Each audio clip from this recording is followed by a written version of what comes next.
This is Make It Mentionable. I'm Alyssa Patmos, and this is the show about being human in a world that encourages us to be robots. I invite you to join me as we journey through the mess, the magic, and the mania in between, because what we can talk about, we can manage. This honest conversation extravaganza includes free-flowing conversations and high doses of vulnerability to remind you that you aren't alone.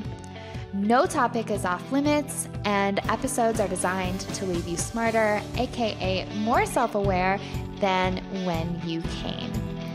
I am so glad you're here. Welcome to Make It Mentionable. I am here with Emily Majewski, and I'm super excited that Emily is here with us today because she was around when Make It Mentionable was the summit before it became the show that it is today. And we are talking about all things home.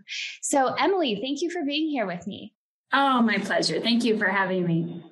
So this conversation is so timely because I just moved. And so everything home oriented and creating a home is top of mind for me. So I love that we get to talk about people's environments because yes, I think it's top of mind for most everyone since the pandemic in particular. I mean, on the one hand, the pandemic seems like such a pause on life, but it has accelerated so many other things, including people's appreciation for their living environments. So it's been a blessing to my line of work in that regard because people's appreciation has just gone through the roof, so to speak.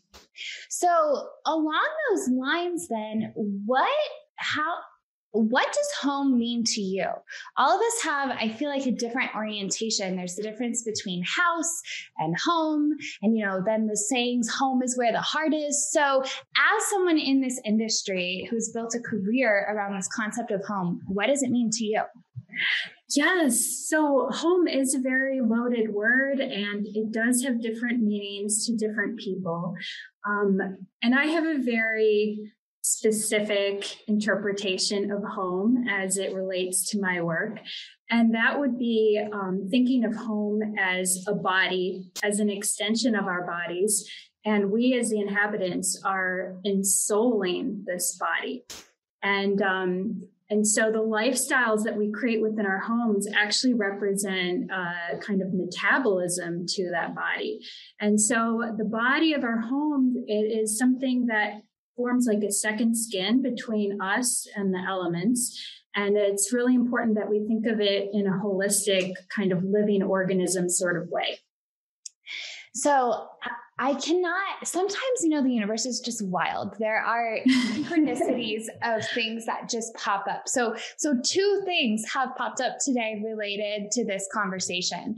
So one I was telling you about before we started recording, which is, before the show, I like to pull a tarot card, just ask what's something that I can remember for the interview.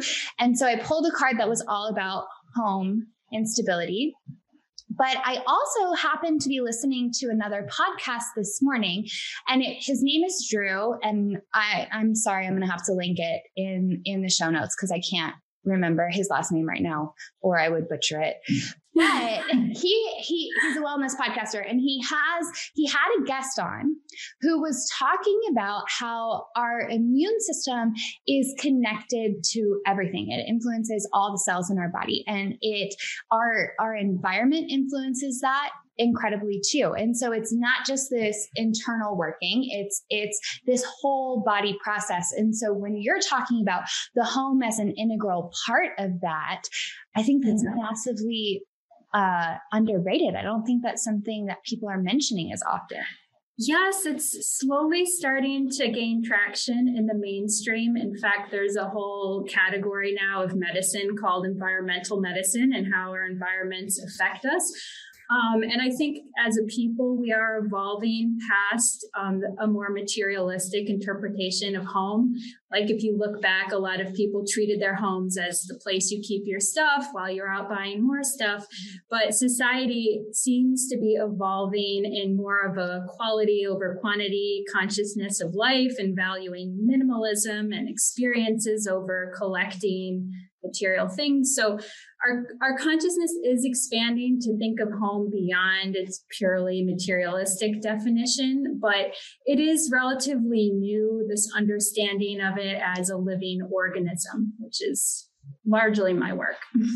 So let's talk a little bit about that. When you say home as a living organism, I have some guesses as to what that means, but can you talk about that a little bit? Yes, absolutely. So my career has always been very obsessed with the idea or the relationship between nature and culture as this microcosm of the bigger picture of like humanity's relationship to nature. And so it's always been this interesting stage or arena for me where we can work out in our own personal microcosms what we feel those relationships should be. And so that was kind of like a positive theme ever since, honestly, I was a teenager. But as I grew and began our own home project for the first time and was like going down the research rabbit holes, that's when I really began to understand what's wrong with the building industry in terms of creating homes that are sickness affirming rather than life affirming. And when I say sickness, I mean the occupants' health being jeopardized by their homes, but also planetary health being jeopardized by our building activities.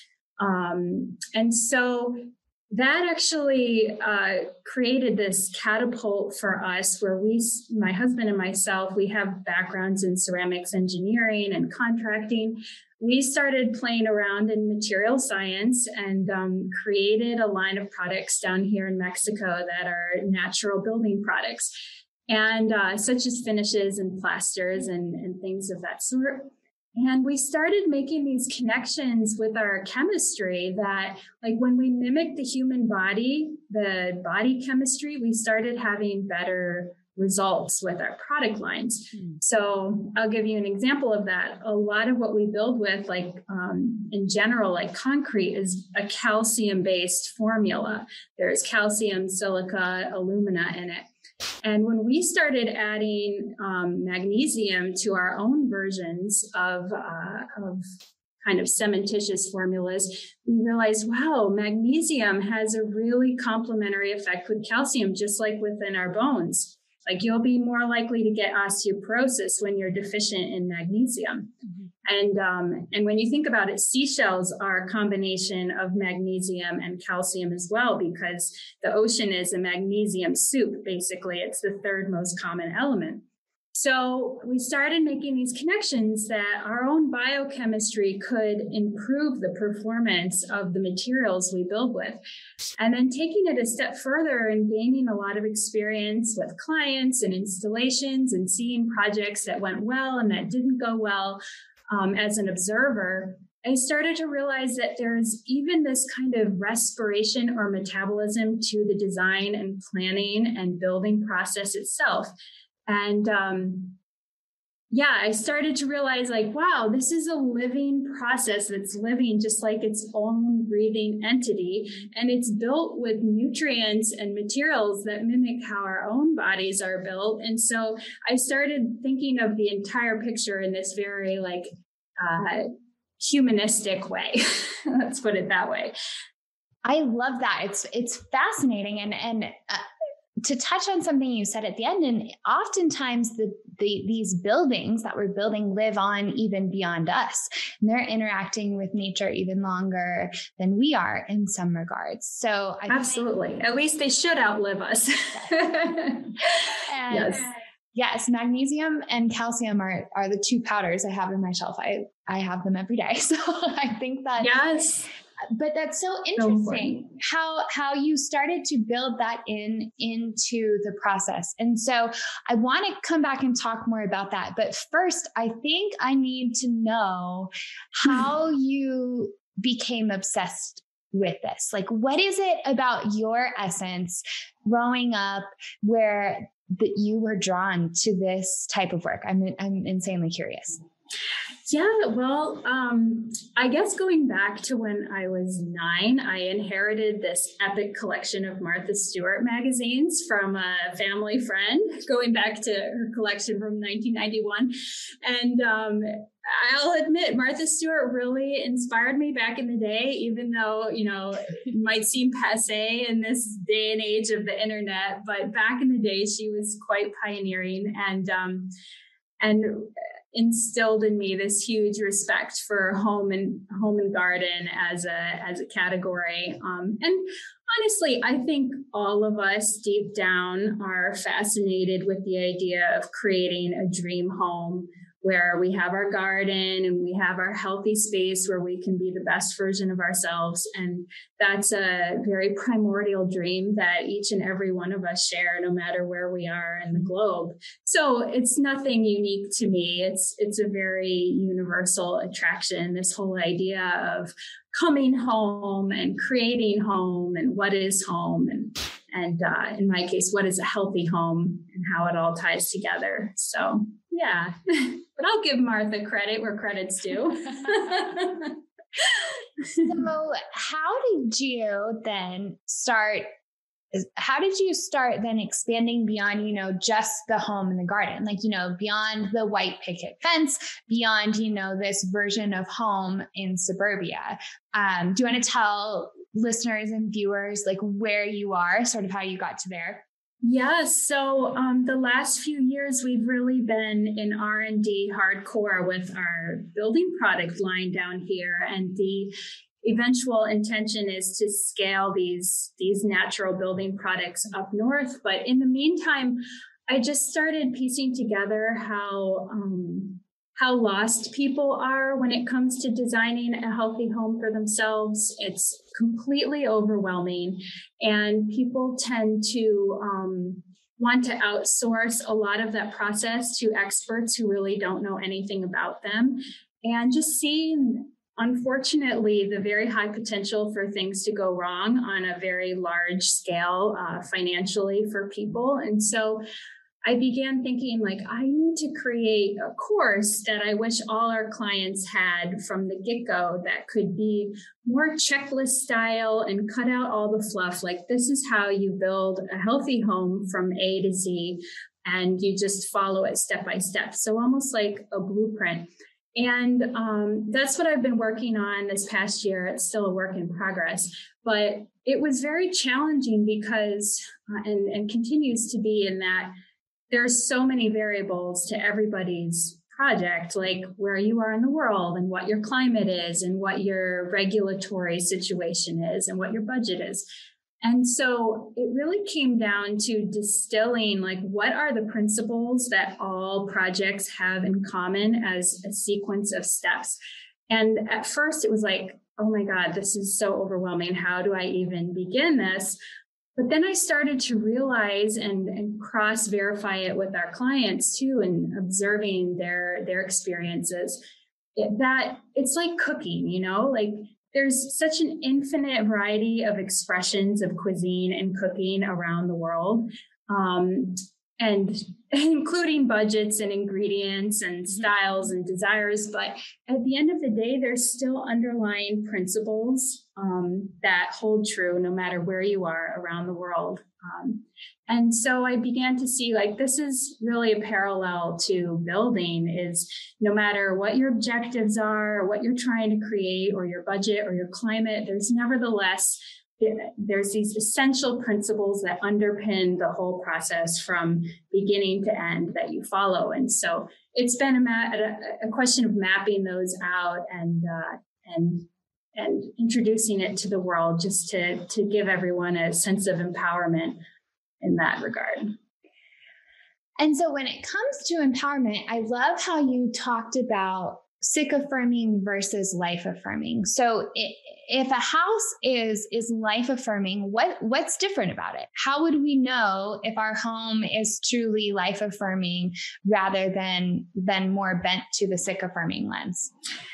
Yes, well, a big thing to me is the fact that we associate nutrition and health with what we ingest, like you are what you eat. But the reality is we receive nutrition through all of our senses, not just what's ingestible. And that nutrition includes the quality of air that you're breathing, your quality of sleep, your access to natural daylight, your thermal comfort, like all of those elements, which are multisensory, are mediated by our homes. And we need them first and foremost more urgently than even food or nutrition or supplements. Like if you're out in space, you only survive 16 seconds in space without oxygen. And so that's even more vital for our moment-to-moment survival and the quality of that oxygen than what we ingest. And so people are beginning to realize the significance of their architecture from this more quantum nutritional standpoint. And what's interesting is every single one of those forms of nutrients, whether it's sleep or oxygen or the quality of our water, they're all direct injections of energy. So, for example, if you look at pure oxygen, I mean, that's the reason why casinos are blasting oxygen all night long to energize gamblers, and why O2 shots were passed around in clubs, and why you get energized by exercise because you're getting oxygenized. And now that we're spending 90% of our time indoors as a species, we've evolved into an indoor species. The quality of air that we're ingesting and the energy we get from that air is very determined by our home in terms of its design and the materials it's made of. And for example, like a lot of people aren't aware that we're literally breathing about 2,000 gallons of air every day.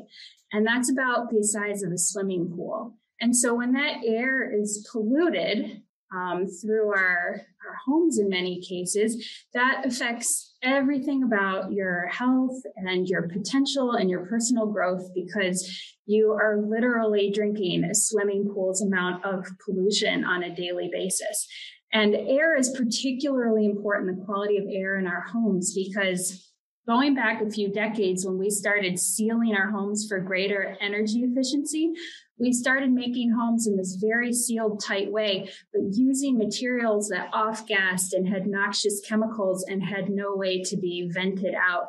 And so that caused this whole rise in sick building syndrome, where according to the UN, about 33% of buildings around the world are contaminated with mold and mildew and noxious chemicals because of this kind of fork in the road construction-wise, as well as the introduction of so much synthetic stuff. So that's just one example. So I love this conversation of how our homes, how our environments, the buildings that we're in can influence our personal growth. And in today's day and age, we think of self-help. You go to the bookstore and there's an entire wall, maybe multiple walls of self-help books on display. And it becomes this very intellectual activity where it's like, okay, there is something I don't like. I got to go fix it. And let me pick up a book, or maybe 10, maybe 20, and I'm going to power through. I'm going to power through trying to fix myself in this way. And it becomes a very intellectual activity. On top of that, we live in a society where we're not always ingesting the best food. And so we're distracting and muddying up the picture with sugars, with unhealthy processed food, different oils. And then on top of that, now you're telling me we live in these buildings that are polluting our body as well. And so the signals that our body would give us to help us work through some of these things we want to address so that we can grow and step into our highest version of self, there's no way we can get in touch with the signals if we don't know how. Oh, that's so true. It's the whole everyone being sick and tired of feeling sick and tired all the time, but that becoming your baseline for normal. That's the real tragedy there. So as someone starts to evaluate their environment more, like to you, what is the tie between being intentional about our environment and how we can get to our most authentic self? Like that's the whole reason behind Make It Mentionable. A lot of it is to make things conscious, to be able to bring them to the surface. So how does being intentional about our environment help us on some of these personal growth missions that so many of us find ourselves on? Absolutely. Well, there are many answers and angles to answer that question, but I'm just going to focus on one of them. Okay. Like, design really needs to be very focused on our actual behaviors as well as the habits we wish to welcome into our life to evolve into the person we want to be.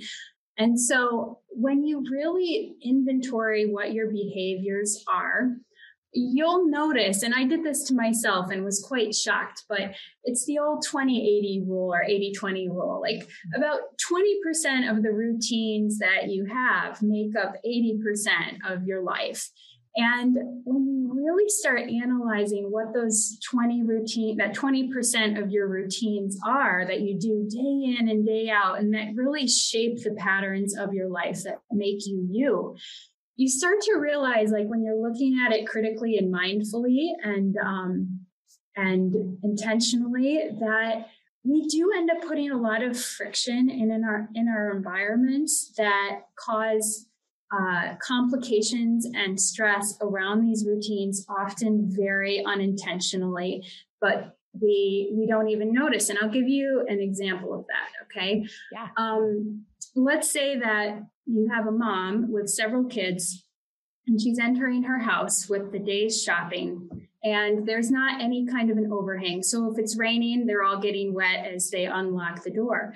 So at this moment in time, there's this bottleneck that's occurring where you have perhaps unfavorable elements like the rain. You have all the kids trying to pile in and take off their shoes. You have nowhere to put the shopping. You have a dog greeting you coming from the opposite angle, trying to get out. And then perhaps there's a mail slot with this layer of slippery mail on the floor in the inside. And this one little moment, this one routine of entering our home, which happens day in and day out that we don't even notice it, is pure chaos. And it's not until you really analyze it objectively and you start diagnosing like how this single routine that affects us day in and day out can be made joyful and easy by the design of the environment to accommodate this routine and this action. It just perpetuates year in and year out through inertia, basically, because we're not being mindful. And I mean, this can go down to the smallest detail of our lives. And I noticed it with myself recently in that we use a small gas stove in our kitchen. We're down here in tropical Mexico, and I need to use a lighter to start this stove. And for literally years on end, I've kept my lighters in a glass jar next to the stove. Simple enough, until I realized a few weeks ago, like, it's actually very aggravating trying to fish in this deep jar for my lighter. Why don't I have my lighters in a shallow dish where they're right there? And I swapped out the jar for a shallow dish. And now instead of having this barely noticeable cortisol rush groping around for a lighter, I get an endorphin rush of being able to scoop it up right there. And so the chemical dialogue that's occurring with your environment changes from a stress-based chemical dialogue to an endorphin-based chemical dialogue when you are mindful and you make adjustments that make life easier and friction-free, particularly with the routines that you do day in and day out. And that small tweak in decreasing the stress response also ends up influencing our immune system. That was in the podcast that I was telling you about earlier as well. Like all of these things are interconnected, but we live on the surface so often. Exactly. And so like even when you were giving the first example about the entryway and someone coming in, I've had a very real life example of that. I went to help a family one time and they were going through a hard time, and the entryway was a huge deal. The husband, he came home at the end of a long day, and there was just clutter immediately when he walked in the house in this one section. The rest beyond there wasn't as bad, but in that one section, it was terrible, and it instantly set the tone. And exactly. And those subconscious things, again, sometimes we're not even aware of it until we're very aware of it because something is sending us a message, then it has a ripple effect into the family dynamics for the rest Absolutely. Of the night. How you greet your kids when you come in, all of these small things. Absolutely. And, there's so many self-help programs and products and services being sold to help you expand your wealth or to improve your relationships or to, keep you healthy or get you healthy. But the home is what ties all this together. The home has such a profound impact on our relationships, on our health, and our wealth potential when you add it all together. I mean, just this simple, we were talking about quantum nutrients, just the simple fact of how reliant we are on sleep, and a third of our lives being dedicated to sleep, that's 33%. That alone has such an enormous bearing on the impact we can make on this world, as well as our income potential, because obviously you're not even close to the best version of yourself when you're sleep deprived, as most people can attest. And I think the thing that you're really highlighting throughout all of this, the undertone that I'm just majorly obsessed with is the power of choice. Because when we give our choice away, or when we give our choice away to someone else who has designed something for us, then inherently we're in this position where we're at the effect of our environment, we're at the effect of our surroundings and our behaviors. And so the simple choice of moving the lighter to a dish that brings you more joy, the ripple effect of that, it sounds so trivial, but the ripple effect of that is what is even the word is great. I'm going to say it's enormous. Yeah, enormous. Yeah. We moved in, and the one thing I love about the buildings here is that the kitchens face out. So the stove faces the living room, and it faces a whole bunch of windows where I can see the mountains. And most of the time they have ovens and stoves tucked into the wall where you're just staring at a wall. And for me, being able to have this island counter where the stove is there, I can look out. I have spices in my left drawer. I have the spatulas on the right side. Everything is right there that I need. And I can converse and have a conversation with someone while I'm doing this thing I deeply love, but that can be very isolating at times, is so wonderful. And it just highlights some of the intention that I think you talk about when people have the ultimate choice in starting a home from scratch. Exactly. It's really transformative. And, I definitely take the stance that designing your ideal home requires a total deep dive into who you are as a person, as well as your design partner, if you're in a partnership, but who you were and who you are now and who you want to become, because we're all evolving no matter what. Time's going by, you're going to evolve into something. So if you want to have any mindfulness into what that direction is, it really requires like a high degree of soul searching as well as analysis to determine what you want to welcome into your life as you approach a home project. And just that layer alone of your personal truths and who you were and are becoming, that is something that a typical design process is completely devoid of.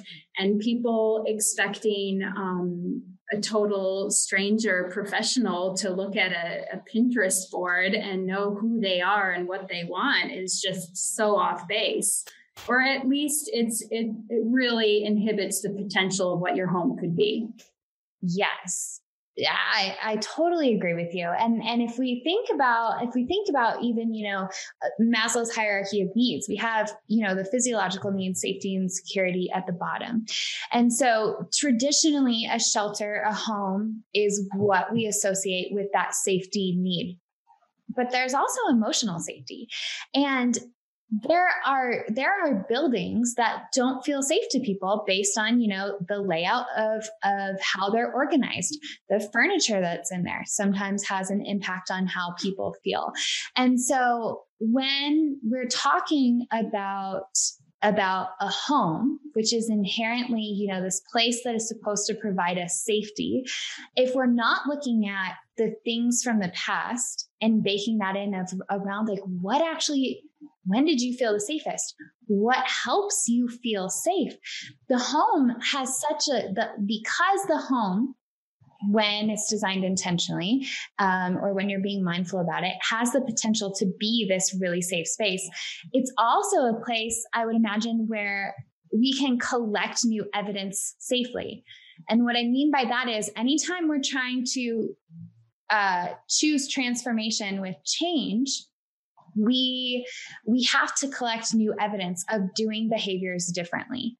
And the home could be the safest place to do that because no one can see behind the closed doors. Absolutely. Yeah, I'm perpetually shocked at how many design trends are just proliferate on the internet that when you actually look at them critically, just are such horrendous choices, in my opinion. And an example of that would be the trend, you see it all over Instagram, of doing rooms and whole homes often in like 50 shades of white and cream, and having children, for example, where everyone's like talk about walking on eggshells constantly about making a mess or staining. Eggshell white, you're walking on eggshells and everything's eggshell. But particularly what that does psychologically to children in that environment and how inhibiting that is, or these like modern open floor plans where there's zero privacy and there's zero nooks and crannies, and it's just a total fishbowl life. Like, how do you feel safe in that? We have to talk about this because that is one of the reasons Jeff and I moved. So when I moved in with him to his last condo, and, he was a single guy at the time. It was perfect for him. It's a very open floor plan. There was no door to the bedroom. So there was a door to the bathroom and a door to the entryway and a door to the closet. And me moving into his space, like we were able to fit our things, but I was working from the couch or the closet. I think the first time we met, I might've taken half the call from the closet because I can't be in a fishbowl. I need enclosed space. No, very few people can. And that's a perfect example of architecture needing to provide, or I should say, respect choice and personal agency. There's a time and a place for all things. There's a time and a space to be expansive and social, and there's a time to be enclosed and to retreat and to be an individual. And so it's so important for architecture to accommodate this spectrum of human needs, because we're rarely all the way one way. And so to have a floor plan that like basically straitjackets you to be a certain way when you're not always feeling it is very psychologically restrictive in ways that we often don't even notice, but it's very real. One thing that keeps popping up in the back of my mind, so I'm going to listen to it, is did you mention the phrase quantum nutrients earlier? I did, yes. Okay. I know the word quantum is bouncing around these days, but I was saying it before it was cool. I'm very curious because the word is so popular right now. So what does quantum nutrients mean? So quantum nutrients, you have the big nutrients, in my opinion, not my opinion, for all of us biologically, would be oxygen, thermal comfort, water and rest. And what's the fifth one? oxygen, thermal, water, rest, and lastly, your oral nutrition, which comes last. And I consider those like the macronutrients. And the home is basically the pharmacy that's distributing those nutrients to you. It's the home that is providing your access or being a barrier to your natural light, like daylighting factors, to the quality of your air, to the quality of your rest, to the quality of your soundscape, all of that. Mm-hmm. And then there's the micro quantum nutrients, which are the nourishment we receive from things like the beauty of our home and the meaningfulness of how we arrange our home. So those would be also very important nutrients on a quantum level. But the basics are things like your rest and your air quality and your daylight access. And the daylight is such a huge thing. That's one of the most, you mentioned it with your kitchen example, like, we associate photosynthesis with the plant kingdom, and Homo sapiens doesn't photosynthesize. We're so above that, but it's not true at all. Like, we are totally photosynthesizing beings, because just like plants take light energy and convert it into chemical energy, our endocrine systems and our hormones are 100% triggered by light. Mm-hmm. Like, light is information. It's a particle and a wave. And the natural light cycles, as well as darkness cycles, are what trigger everything in us, from, our hormones, our mineral synthesis, our nitric oxide synthesis, our fasting versus digesting cycles. It's all connected to light. Sleep and wake cycles. And so our bodies are constantly taking light energy and through our hormones, converting them into chemical energy and our entire physiology. And so much architecture and offices, home offices in particular, are cut off from access to natural light, which is a great tragedy, because our homes tend to be oriented towards streets. Mm-hmm. And the almighty car for US culture, it's all about streets and garages, but they need to be oriented towards the sun, just like all living things, because they are alive as well if we look at it the right way. The sun sets right outside my office window here, and I'm obsessed with it. So I just have to ask then, so like, what are your thoughts on blackout curtains? Yes, well, there are times in the daily cycle, your 24-hour diurnal cycle, where you need darkness, true darkness, unpolluted darkness.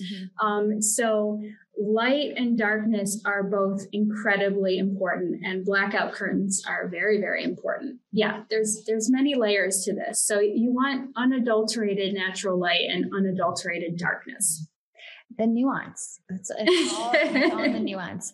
One thing that I definitely want to make sure that people hear from you, because I think this is so fascinating about your process. When you and I were first talking, we talked about how so much of the design process is visual. And you mentioned it a few times that we have so many other sensors. We have our 5 senses, but we have so many other sensors too. And people, when we're so focused on the visual aspect of design, and in general, many of us focus on the visual component in general. Like, how many people do you hear saying, "Oh, I'm a visual learner, I have to see it"? Like, we put a lot of bias on our eyes. And so in our conversation, you were talking about how you don't actually let your clients involve that in the beginning. And so can you tell us a little bit about that? Yes, definitely. Well, our society has evolved, and by society, I mean whole civilization, towards a major bias towards visual mediums and ocular bias in general, to the near total exclusion of our other senses. And there's so many examples of this. I mean, of course, the addiction to screen time and participating in the world through our screens is the latest version of this phenomenon, but it's been a trend for a long time. But I mean, from every angle, like even the food we tend to buy at the supermarket, you have an apple which looks beautiful and it was bred to be beautiful, and yet it has no flavor or nutrition, or it's marinated in chemicals. But all of that is secondary to it needing to look good, even though it's the proverbial poison apple.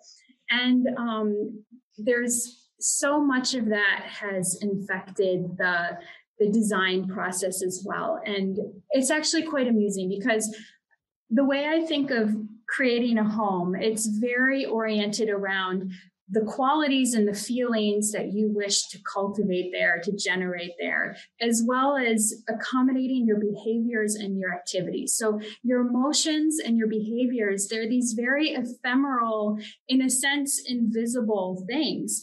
And yet when we look at architecture and design, all we think of is the stuff, the interior design images, the Instagram, the architectural magazines. But and they're completely devoid of any trace of human activity or human presence, which is the point of it all.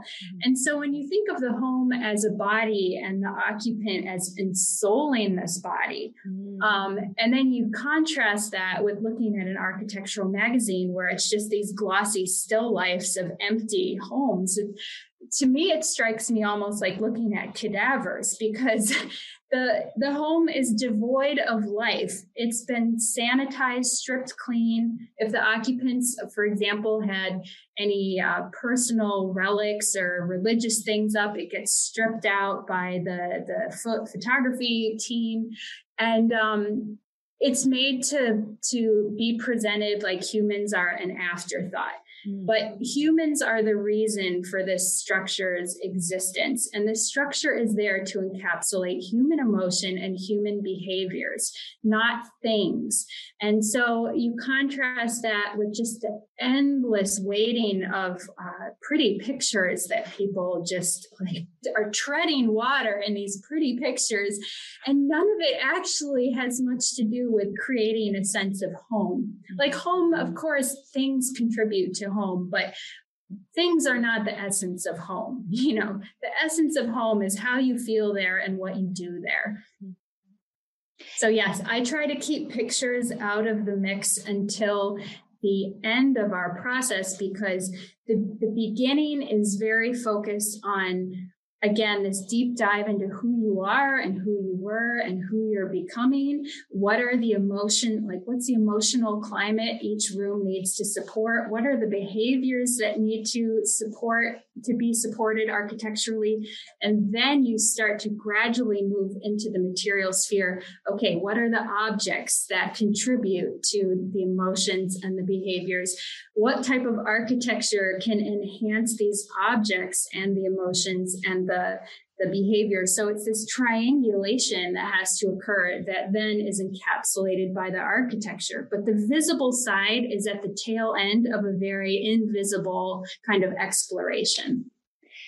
I think that's so powerful and beautiful that you guide people through that process then, because similarly to it can be hard to be guided back to ourselves. That's a lot of the work that I do with people.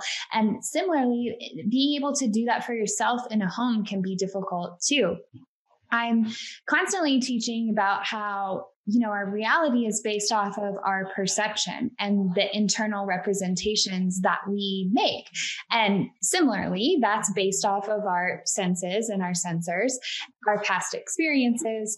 And in the visual world we live in, when, there's print magazines everywhere, there's Instagram, Facebook, social, you take in everybody else's images all the time, that it really starts to muddy. I see this over and over and over again in my clients. It starts to muddy them actually knowing what they truly want. And so even if you're purchasing a home, and I know you work with people from building it from the ground up, and if they're purchasing or if they're building it from the ground up, that same bias can come in where it's like, wait, is this actually what you want? Does this actually support your life? Or is this just what you've seen? Is this just what's trending? And how is that subconsciously or unconsciously rather getting baked into how you're making decisions throughout this process? So this journey of reflection and guidance into no, like who have you been? Who are you? Who are you becoming? Becomes so powerful. Absolutely. And you are the expert on you. There's no engineer or architect or builder who can fill that information in for you. Like, you have to start with your own expertise on yourself. Mm-hmm. And I mean, that is such a huge phenomenon culturally, where it's almost like a form of forced consumption of everybody else's choices and lifestyles and whatever they wish to portray to the world. And I know you bring this up with your business coaching a lot, of like, it doesn't matter what the gurus are telling you to do. Like, what's your vision for your business and for your lifestyle? And like, what are your ethics and your line in the sand, and how to design around your priorities as opposed to what all these billions of talking heads are telling you to do. And that definitely carries through into the world of home creation. Like, you almost need to detox from looking at any of those images or what anybody else is saying to like get back to the essence of what you want, because it's very difficult to find that internal space when you're just being barraged constantly by what everybody else is doing. Yeah, that's even been interesting for Jeff and I recently, because we're merging two different styles of furniture. And so we have more traditional heavy pieces. And then I mean, you can't see my desk, but it's an acrylic desk. It's completely clear and see-through, and I love it. So when you are trying to merge two styles, though, when you're just seeing pictures of the rules being one way, it can be hard to employ your true creative brain and tap into, okay, wait, how does this feel? Like, how does this wood feel to me right now? Because I'm used to seeing very modern and contemporary things, but I actually love the richness and the story that's behind this, and the fact that it is more natural. And that leads me to one other point I wanted to bring up. And it goes back to what we were talking about with being distracted by the things that we put in our bodies, the things around us. But one of the things that people come to me very often, they end up saying in some course of our conversation, my body hates me. Like, how many times do you have women friends, especially, who are like, like my body hates me, and they pit it as like it's my body against me. And so we often reframe that into, your body is an excellent communicator, and we aren't taught that. We're not taught to pay attention to the signals that our body gives off. And that's why so many times, people end up going to doctor after doctor after doctor, and then they're just looking at the environmental conditions last.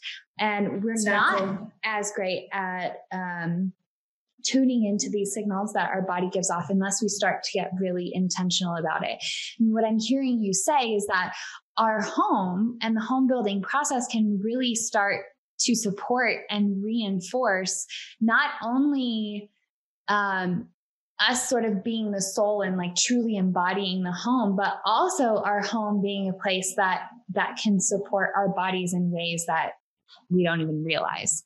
Yes. I mean, it literally is an extension of the body in every way. Like, I've gotten to the point where I think there's two kinds of architects. There's the architect that knows they are basically a doctor prescribing you medicine through how they design your home.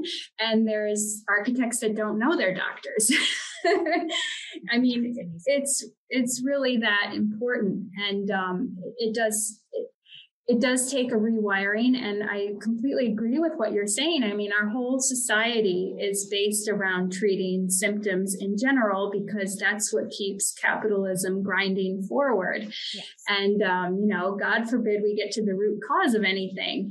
And so, it permeates every aspect of life, and it's really up to us to snap out of it and take responsibility to a certain extent. So how do we,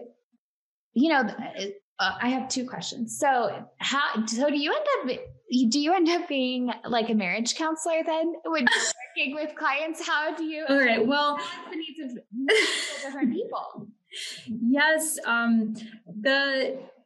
the focus of our business has been on finishes. So in most cases, we enter into the construction scene at the tail end of the process, which is what highlighted for me the need to get in at the beginning, because people were just like lost lambs wandering up to the home stretch. And it's like, wow, if only there was some way to just get everyone a good foundation from the get-go, even though that's not my company's role.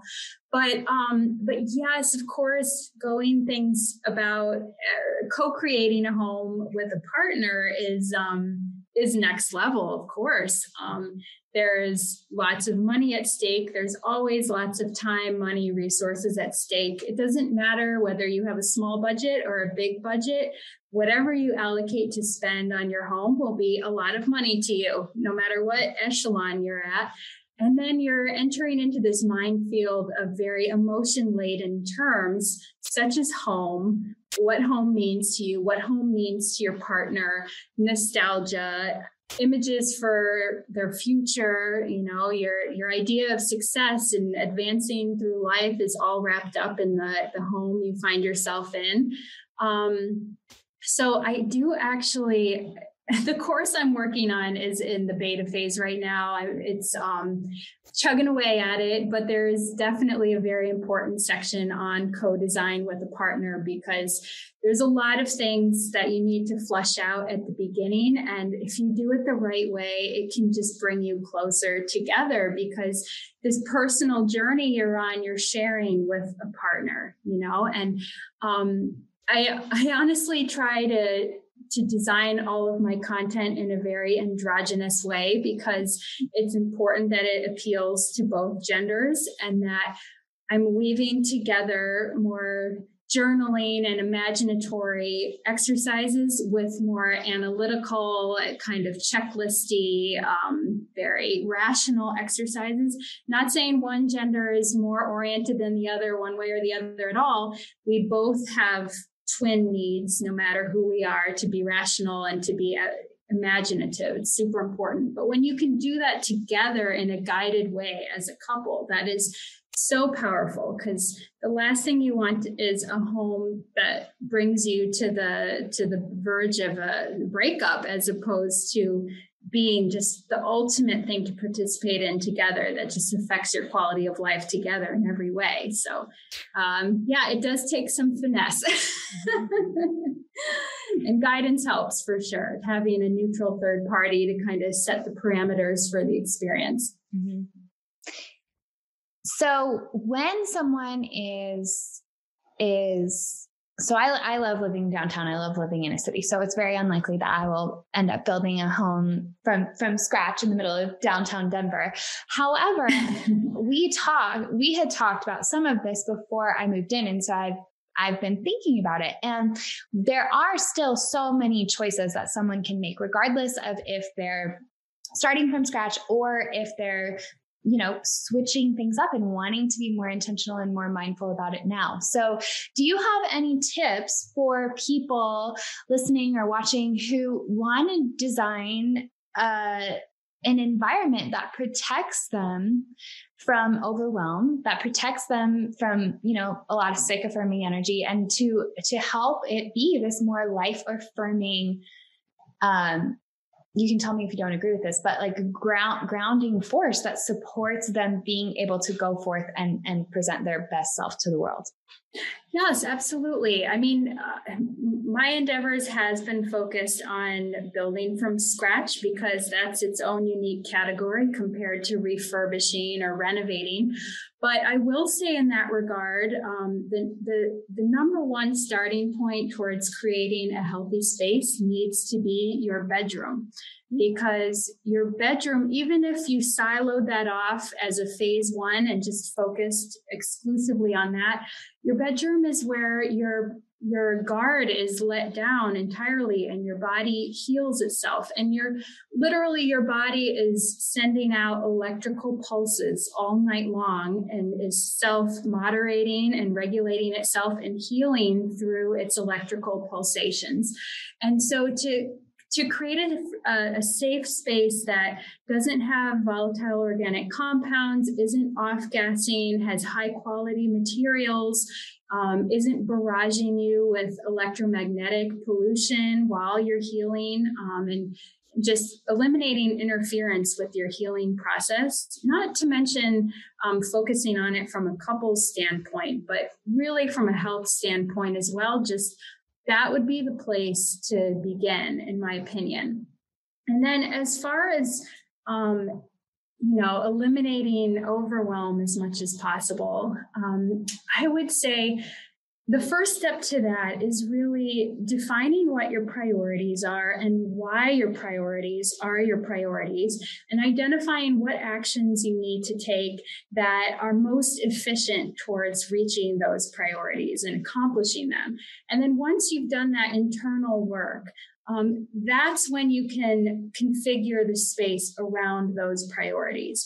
But you have to really be clear with yourself and come to certain conclusions of like, what's not working, what's just busy work, what is contributing to overwhelm that is not actually helping me achieve my goals. Like, you have to do that internal investigation first. And then once you've identified what those priorities are, what the actions are, why these are so vital to your goals, like that's when you start the design process, not before that. Mm-hmm.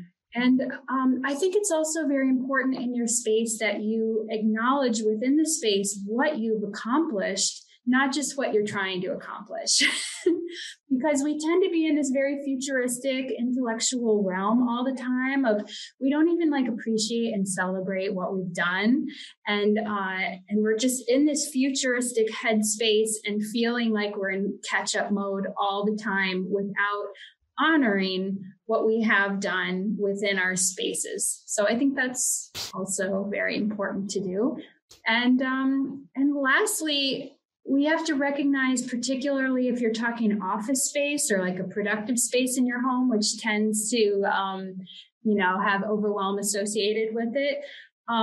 We have to recognize that we have an expansive as well as a contractive side to our minds. Our imaginations, which tend to be future oriented and oriented towards possibilities, that's the expansion, that's the exhalation. And then our reason and our rationale and our logic, which tends to be grounded in patterns from the past and experiences we've witnessed or had, that tends to be contractive, like an inhalation. And so I believe office spaces need to be designed in such a way where our imagination is accommodated and our reason is also accommodated.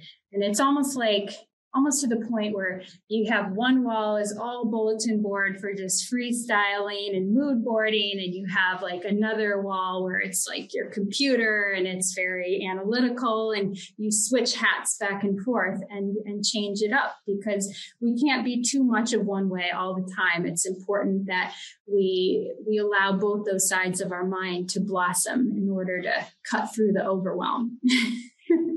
I think two things you said really jumped out to me personally, just from what I experience with people too. And one of them is definitely recognizing what you've done in a space, because people forget all the time their accomplishments and just jump on to the next thing, always trying to fix the next thing, back to what we were talking about earlier. And that's so, so, so important, because that shows us a lot of what's important to us, because it shows us what actions we were willing to take. And one thing I would add, just from the work I do, on top of people really doing the inner work to know, okay, what does this home need to serve for me, is asking the simple question, what, in the context of home, what does home mean to me?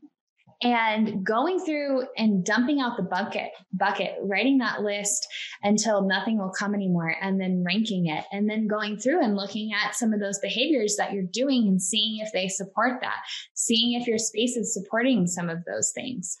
And then secondly, what were we just talking about at the end? It's going to come back to me. As far as the office design goes, I was going to tell you, I actually know someone, I think his name, I don't know him personally. I know of someone. I think his name is Austin Kleon. I think that's who I'm thinking of. He is an artist and he has 3 books out. Show Your Work is one of them, and Steal Like an Artist. But I think I read, it was his blog I was reading, where he actually does have 2 separate spaces. He has the space where he types and writes, and then he has a separate desk that's on a different wall for the creative, intentional time. And I know that's in my own process, when I'm writing my newsletters, I've switched over to this more recently. I write them in my notebook first because that's just where it comes easier to me. And even though it's less efficient, I then transfer it to my laptop because otherwise it doesn't come as easy. So it's taking these micro things that we know to be true in one area and then magnifying it into this beautiful way where we're not forcing it in our environment. It becomes our environment. And I love absolutely. That. And it's another example of your environment being designed to create this buffet of options for, it's not funneling you to be a certain person or a certain way. Like you can indulge in the different sides of your personality and your working styles. And so that's where like the real intentionality comes in to designing an office in particular, because it's like, all right, what lights me up? When do I tend to be inspired? How often can I slog away, or for how long can I slog away at something before I need to just, switch tracks and change it up? And like, yeah, just having that deep awareness, and then being able to create the environment that accommodates that, not just what we're looking at online. It's like, this is the anatomy of an office and what you need. It's like, no, set all that aside and like really look inward first before you look outward. This conversation has been so beautiful. And before we tell people where they can find you, where they can connect with you if they want to, I would love to just ask you, because this is Make It Mentionable, is there anything that you feel like we didn't mention that would be the thing that you would wake up in the middle of the night and be like, oh, I wish I had said that? Is there anything that you feel like needs to be mentioned right now around this topic? Yeah, it's the fact that we shape our homes first and then our homes shape us. And that our homes and our environments have such a profound effect on who we evolve into. And that's one of the biggest reasons why designing your home is personal work, and it's not something you can expect anybody else to do for you, because you're taking such a profound influence on your quality of life, on the quality of your relationships, on who your children grow up to be and who you become. And that's not something you can delegate, especially to a collection of strangers. And so really doing that prep work ahead of any kind of building project where you turn inward and you block out all the noise. And that's the first step.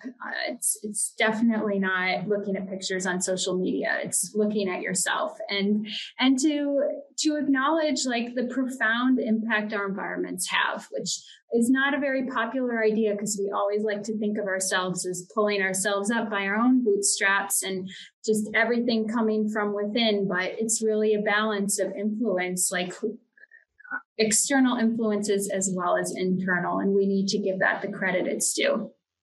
And there's a lot of hope in that too, because then it means that it's not just something that we have to force our way through. Some of the small tweaks, even that you've mentioned in here, can start to shift and let us sink back into our bodies, can let us sink into and be supported by our environment and not have to force change in all these other areas or solely intellectually as much. So that sounds even more easeful to me, which is great. Absolutely. Thank you for having me. Yeah. So if people want to connect with you, what should they do? Where can they find you? So the course that we're working on is called Embodied Home Design. So that can be found at embodiedhomedesign.com. Okay. So now I think you would have a better understanding of why the focus of the term embodiment, because our homes are a second body to us. So it's all about creating an environment that truly embodies the best version of ourselves. And as far as our materials atelier down here in Mexico, that's at phytostone.com. We focus on local projects only, but you can see some of our work and some of these human body biochemistry inspired formulas that we've been developing for years now. That can be found at phytostone.com. Awesome. And I will link all of those in the show notes so that they are easy for you to get to. Emily, this has been such a joy. Thank you so much for being here and having this conversation. It's something that needs to be baked into how we talk about building, how we talk about purchasing, how we talk about enjoying our spaces. Thank you so much. Likewise, Alyssa. Thanks for all the work you do too. You've just finished listening to another episode of Make It Mentionable with me, your host, Alyssa Patmos. If you're looking for more in between episodes, then sign up for The Peel. It's my free newsletter that gives tips for how to navigate whatever life dishes. And it's also the place where I share the juiciest of stories. To check it out, head on over to alyssapatmos.com/The Peel. Thank you so much for tuning in, and I'll see you next time.